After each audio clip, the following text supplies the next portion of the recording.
ഓരോ യുഗവും ഭഗവാന്റെ അവതാരങ്ങൾ പ്രത്യക്ഷപ്പെടുന്ന പ്രത്യേക സ്വഭാവ സവിശേഷതകളുള്ള ഒരു യുഗമാണ്. 4 യുഗങ്ങൾ ചേർന്ന് 43,20,000 വർഷം നീണ്ടു നിൽക്കുന്ന ദിവ്യയുഗം എന്നൊരു ചക്രം രൂപം കൊള്ളുന്നു. ഇതിൽ 1000 യുഗങ്ങൾ ബ്രഹ്മാവിൻ്റെ ഒരു ദിവസത്തിന് തുല്യമാണ്. അതിനെ ഒരു കൽപ്പം എന്ന് വിളിക്കുന്നു. ബ്രഹ്മാവിൻ്റെ ആയുസ് അദ്ദേഹത്തിൻ്റെ സമയത്തിൻ്റെ 100 വർഷമാണ്. ഓരോ യുഗത്തിലും ആത്മസാക്ഷാത്കാരത്തിൻ്റെ ഒരു പ്രത്യേക പ്രക്രിയയുണ്ട്. അതാണ് യുഗധർമ്മം.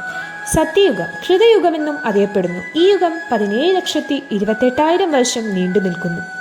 ഈ യുഗത്തിലെ ആത്മസാക്ഷാത്കാര പ്രക്രിയ വിഷ്ണുവിനെ കുറിച്ചുള്ള ധ്യാനമാണ്.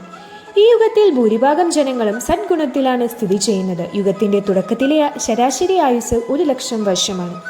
ത്രേതായുഗം 12,96,000 വർഷം നീണ്ടു നിൽക്കുന്നു. ആത്മസാക്ഷാത്കാര പ്രക്രിയ സമൃദ്ധമായ യജ്ഞങ്ങളുടെ പ്രകടനമാണ്. ശരാശരി ആയുസ് 10,000 വർഷമാണ്.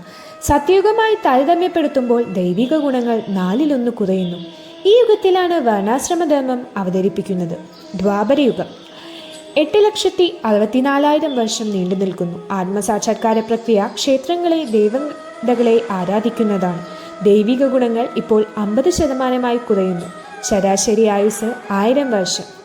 കലിയുഗം കാപട്യത്തിൻ്റെയും കലഹത്തിൻ്റെയും ഈ യുഗം 4,32,000 വർഷം നീണ്ടു നിൽക്കും.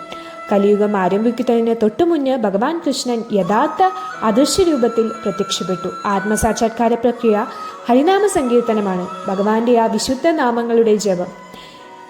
ദൈവത്തിൻ്റെ ബോധം ജനസംഖ്യയുടെ 25% കുറഞ്ഞു. ആയുർദൈർഘ്യം 100 വർഷം മാത്രമാണ്. ഇപ്പോൾ കലിയുഗത്തിൻ്റെ 5000 വർഷങ്ങൾക്ക് മുകളിൽ കടന്നുപോയിരിക്കുന്നു. ഈ യുഗത്തിൻ്റെ അവസാനത്തോടെ ആളുകൾക്ക് 20 വയസ്സിൽ കൂടുതൽ പ്രായമുണ്ടാകില്ലെന്നും അവരുടെ ഏക ഭക്ഷണം മാംസമായിരിക്കുമെന്നും പ്രവചിക്കപ്പെടുന്നു.